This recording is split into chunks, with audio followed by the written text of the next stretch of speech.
आज तक ये सुना था कि संत लोग सहनशील होते हैं, बहुत मधुर भाषी होते हैं और अहंकार रहित होते हैं, लेकिन रामभद्राचार्य जी की बात सुनकर मेरा तो ये भ्रम दूर हो चुका है। रामभद्राचार्य जी ने प्रेमानंद महाराज जी को लेकर कहा कि उनके अंदर कोई शक्ति नहीं है। मेरे सामने 2 शब्द संस्कृत बोलकर दिखाए और भी बहुत सारी बातें कही है, बहुत सारे कटाक्ष किए हैं। मेरा ये मानना है कि प्रेमानंद महाराज जी को संस्कृत आए या फिर ना आए, उनके अंदर चमत्कार हो या फिर ना हो, इस चीज से फर्क नहीं पड़ता। फर्क पड़ता है तो इस चीज से फर्क पड़ता है कि उन्होंने कितने युवाओं को धार्मिक और अच्छे रास्ते पर चलना सिखाया है। उनकी दोनों किडनी खराब है, फिर भी वो निरंतर प्रवचन करते हैं। उनके दर्शन के लिए हजारों लोग रात 2 बजे से लाइन में लग जाते हैं। उनके चरणों में देश विदेश से बड़े बड़े चेहरे झुक चुके हैं। विराट कोहली, अनुष्का शर्मा, मोहन भागवत, आशुतोष राणा, सिख गुरु, जैन मुनि, खालसा पंथ के अनुयायी और न जाने कितने ऐसे लोग हैं जो हर रोज आते हैं। सबसे बड़ा फर्क इन दोनों में यह है कि किसी की जीभ पर साक्षात राधा रानी बैठी है और किसी की जीभ पर सिर्फ और सिर्फ घमंड बैठा है। रामभद्राचार्य जी ने सिर्फ प्रेमानंद महाराज जी का अपमान नहीं किया है, इससे पहले भी वो बाबा साहिब भीमराव अंबेडकर जी का अपमान कर चुके, काशीराम जी का कर चुके, मुलायम सिंह यादव जी का कर चुकी है। कहना तो नहीं चाहिए, लेकिन रामभद्राचार्य जी देख नहीं सकते हैं, लेकिन इतने कटाक्ष भरे शब्द बोलते हैं कि सीधे दिल पर लगते हैं।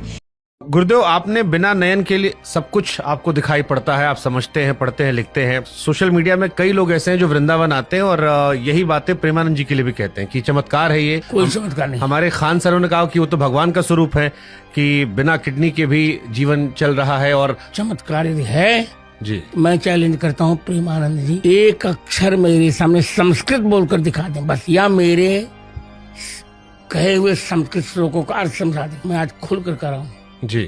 वो तो मेरे बालक के समान है जी।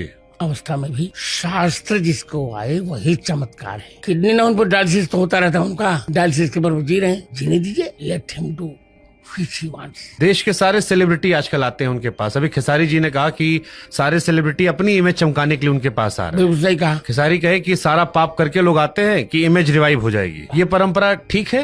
देखिए, मैं फिर करने जा रहा हूँ जी। वृंदावन है, ब्रज, अयोध्या है, सब तो है जी। मैं प्रेमानंद से द्वेष नहीं रखता हूँ। फिर कह रहा हूँ मेरे बालक जी से, मैं उन्हें न तो विद्वान कह रहा हूँ जी, न साधक न चमत्कारी। और मैं फिर कह रहा हूँ, चमत्कार उसको कहते हैं जो शास्त्रीय चर्चा पर साझगार हो। वो राधा वल्लभ भी हैं जी। राधा सुधानिधि की एक श्लोकार्थ भी ठीक से बता दें। तो फिर गुरुदेव, उनकी इतनी लोकप्रियता? ये लोकप्रियता क्षणभंगुर होती, थोड़ी दिन के लिए होती। ठीक है, पर ये कहना कि चमत्कार, ये मुझे स्वीकार नहीं। प्रेमानंद महाराज जी राजनीति से बहुत दूर रहते हैं, सबको ज्ञान की ही बातें बताते हैं। इन दोनों में दिन रात का फर्क है। वो एक पीले कपड़ा वाले महात्मा जी हैं वृंदावन के, प्रेमानंद जी। कह रहे हैं कि उनको एक अक्षर संस्कृत नहीं आती। उनको संस्कृत आने की जरूरत क्या है?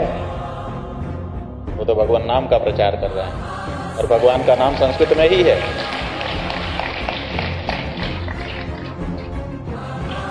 भगवान का नाम किस भाषा में है बताएं हमको। वो दिन भर राधे राधे कृष्ण कृष्ण, राधे राधे कृष्ण कृष्ण, हे गोविंद हे गोपाल बोल रहे हैं और लोगों को प्रेरित कर रहे हैं कि नाम स्मरण करो। हमें बताएं कि भगवान का नाम, ये राधे राधे, ये कृष्ण कृष्ण, ये गोपाल गोपाल, ये गोविंद गोविंद किस भाषा के शब्द हैं? क्या ये संस्कृत भाषा के शब्द नहीं है? क्या ये संबोधन की विभक्ति संस्कृत भाषा की नहीं है? वो तो दिन भर संस्कृत बोल रहा है। जो व्यक्ति भगवान के नाम का उच्चारण कर रहा है, संबोधन के उसमें उच्चारण कर रहा है, वो दिन भर संस्कृत ही तो बोल रहा है। और क्या बोल रहा है?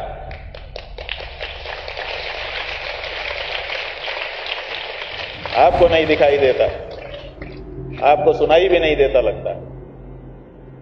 महाराज से जुड़ी एक बड़ी खबर सामने आई है कि उनको जान से मारने की धमकी दी गई है। आरोपी ने कहा है कि अगर वो मेरे घर की बात करता तो मैं उसका गला काट देता। बोले मुझे जानते हो?